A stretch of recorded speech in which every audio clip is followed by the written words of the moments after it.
తూర్పు గోదావరి జిల్లా ధవళేశ్వరం బ్యారేజ్ నుంచి ఖరీఫ్ సాగుకు గోదావరి జలాలు విడుదల చేశారు. ధవళేశ్వరం బ్యారేజ్ వద్ద గోదావరికి తూర్పు delta project chairman Sunil Kumar పూజలు చేసి నీరు విడుదల చేశారు.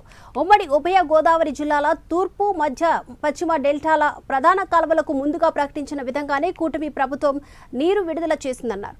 త్వరగా నాట్లు వేసుకోవడం ద్వారా అధిక వర్షాలు బారిన పడకుండా పంటలు కాపాడుకోవచ్చన్నారు. ప్రస్తుతం ఒక్కో ప్రధాన కాలువకు 500 క్యూసెక్ల నీటిని వదిలామని కూడా సునీల్ కుమార్ తెలిపారు.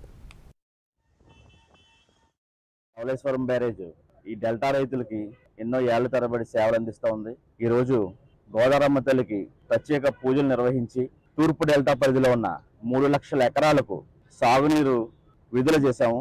ఈ రోజు ఈ ఇంతటి మహత్తర కార్యక్రమానికి నాకు అవకాశం కల్పించిన గౌరవ ముఖ్యమంత్రి శ్రీ నారా చంద్రబాబు నాయుడు గారికి, గౌరవ ఉప ముఖ్యమంత్రి శ్రీ కొణిదెల పవన్ కళ్యాణ్ గారికి ప్రత్యేక కృతజ్ఞతలు తెలియజేసుకుంటా ఉన్నాను.